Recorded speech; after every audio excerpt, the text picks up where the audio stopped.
Mixer grinder ख़राब हो जाए तो खुद करे रिपेयर घर बैठे। जी हाँ दोस्तों, यहाँ पर देख सकते हैं मिक्सर ग्राइंडर जो हमने इसको ऑन कर दिया है, स्विच ऑन कर दिया है, लेकिन यहाँ पर ये घूम नहीं रहा है। कभी कभार ये हल्का घूमता है, लेकिन यानी ये इसका जो स्विच है इसमें प्रॉब्लम हो चुका है। यहाँ पर देख सकते हैं स्विच में आते ही कभी कभार आता है और कभी कभार जाता है। तो ग्राइंडर मशीन ख़राब हो जाए तो ठीक करना एकदम सिंपल बात होता है। इसमें कोई भी इतना बड़ा रॉकेट साइंस नहीं है जिसके लिए आपको मैकेनिक के पास जाने की ज़रूरत है। या सबसे पहले हमें मिक्सर ग्राइंडर को हम खोल लेंगे। तो इसको खोलने के लिए नीचे आपका 4 स्क्रू दिया होता है, इनको खोल लेते हैं। तो यहाँ पर देख सकते हैं हमने इसको निकाल दिया है। और जैसा कि हमने आपको बताया कि मिक्सर ग्राइंडर में ऐसा कोई भी बड़ा रॉकेट साइंस नहीं है जिसको ठीक करने के लिए जो मैकेनिक की ज़रूरत है। आप खुद चाहे तो इसे ठीक कर सकते हैं। सबसे पहले हमें अगर मिक्सर ग्राइंडर नहीं चल रहा है तो हमें सबसे पहले इसके जो मेन लीड होता है, ये लीड हमें चेक करना होता है कि लीड में हमारा करंट आ रहा है कि नहीं। काफ़ी बार इसमें लीड ख़राब हो जाता है, मेन लीड। उसके बाद हमें चेक करना है ये जो फ्यूज़ देख सकते हैं ओवरलोडर, ये ओवरलोडर भी ख़राब हो सकता है। लेकिन इसमें करंट आ रहा है, कभी कभार घूम रहा है, कभी कभार नहीं घूम रहा है। तो इसका जो प्रॉब्लम है इसकी ये जो स्विच है, इस स्विच में प्रॉब्लम है। तो अभी मैं इसको स्विच ऑन कर देता हूँ। तो यहाँ पर कहीं पर रखते ही हमारा देख सकते हैं, यहाँ पर रखते ही हमारा घूम रहा है। और आप 2-3 नंबर में हम लगाते हैं तो नहीं घूम रहा है, सिर्फ एक ही नंबर में घूम रहा है, यानी इसके जो स्विच है ये ख़राब हो चुका है। तो अब हम इसकी जो स्विच है इसको चेंज करेंगे। स्विच को खोलने के लिए हमें सबसे पहले कैप को खोलना होता है। तो कैप को हम प्लायर की मदद से कैप को हम इस तरह से खींच देंगे तो हमारा निकल जाएगा। देख सकते हैं स्विच का जो कवर है खुल चुका है। उसके बाद यहाँ पर एक छोटा नाट है, इसको भी हमें खोलना है। हम पीछे से पकड़ के रखेंगे तो ये हमारा नाट जो है खुल जाएगा। तो देख सकते हैं ये नाट हमारा खुल चुका है। और ये है इसकी स्विच, इसकी स्विच में प्रॉब्लम आ चुका है। तो ये स्विच को हम चेंज करेंगे।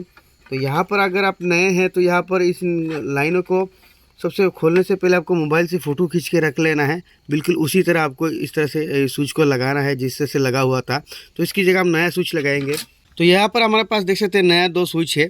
और इसमें स्विच में आपका होता है, देख सकते हैं ये 4 पिन वाला स्विच है और ये है 5 पिन वाला स्विच। तो आपको देखना है तो यहाँ पर कौन कितने पिन वाला है, यानी 4 पिन वाला है। तो आपको इसी हिसाब से मार्केट से आपको 4 पिन वाला लेना है।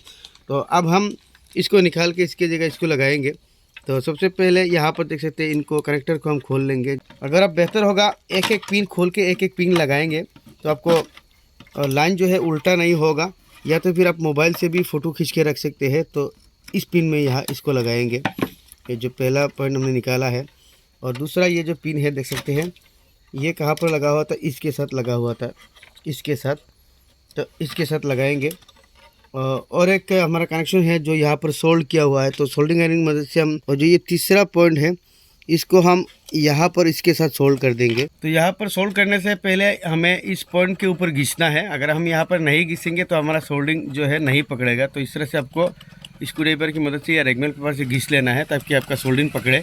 तो अब हम यहाँ पर सबसे पहले इन पॉइंटों में इस तरह से सोल्डिंग लगा देते हैं। और सबसे पहले हमने यहाँ पर स्केच किया था और स्केच करना यहाँ पर ज़रूरी है। अगर स्केच नहीं करेंगे तो सोल्डिंग आपका पकड़ेगा नहीं।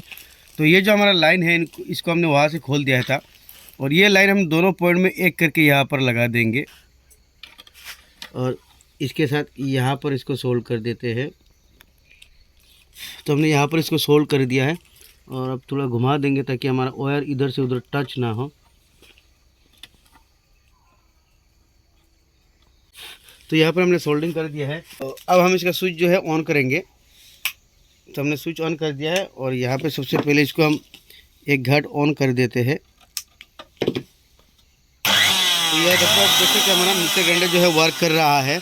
अभी हम दूसरे पॉइंट में भी देखेंगे। तो यहाँ पर देखें दूसरे पॉइंट में भी हमारा वर्क कर रहा है। अभी तीसरे में देखेंगे तो यहाँ पर देख रहे हैं तीसरे में भी हमारा वर्क कर रहा है, यानी इसका जो प्रॉब्लम था ये बिल्कुल दूर हो चुका है। तो अब हम इसको लगा देते हैं। तो जिस तरह से खोला है तो इसको लगाने से पहले ये जो 2 पॉइंट है आपको ध्यान रखना है ताकि ये उल्टा ना हो। और ये 2 पॉइंट को हमें यहाँ पर इस होल में के साथ बाहर लाना है ताकि हमारा ये सीधा होके बैठ सके। और यहाँ पे जो इसका नट है देख सकते हैं, इनको बाहर निकाल लेते हैं और अब हम इसको यहाँ पर लगा देंगे। बस यही चीज़ आपको करना है। अगर आपका मिक्सर ग्राइंडर का स्विच ख़राब हो जाए और आप देखेंगे ये हमारा स्विच सही डायरेक्शन में है कि नहीं। अगर सही डायरेक्शन में ना हो तो हम इसको उल्टा करेंगे। तो ये देख सकते हैं हमारा सही डायरेक्शन में ये है। तो यहाँ पर ये 3 है, 2 है, 1 है और यहाँ पे ये वहाँ पे काम करता है। तो आप देख सकते हैं ये यहाँ पे भी काम कर रहा है और यहाँ पे भी बिल्कुल हमारा काम कर रहा है, यानी इसका जो प्रॉब्लम था ये बिल्कुल दूर हो चुका है। तो अब हम इसको लगा देते हैं। तो आपने देखा किस तरह से हमने आसानी से कर दिया है ठीक। और ख़ास करके ग्राइंडर मशीन में, मिक्सर ग्राइंडर में उतना बड़ा वो नहीं होता है, तो ये सिंपल होता है। इसके अंदर देख सकते हैं कितना कुछ नहीं है, बस इसका वायर ख़राब होना या इसका ओवरलोडर ख़राब होना या इसका स्विच ख़राब होना।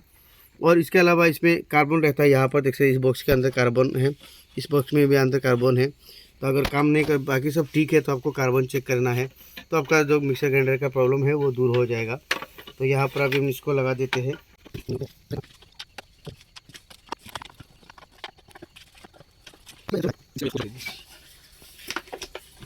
तो यहाँ पर देख सकते हैं हमने मिक्सर ग्राइंडर को है असेंबल कर दिया है, और फिर से आप लोगों को दिखा देते हैं। तो देख सकते हैं इसका जो प्रॉब्लम था ये बिल्कुल दूर हो चुका है। तो आई होप ये वीडियो आप लोगों को अच्छा लगा होगा। अच्छा लगे तो लाइक ज़रूर कर देना। ऐसे ही वीडियो के लिए हमारे चैनल एनएस इलेक्ट्रिक को भी फॉलो कर देना।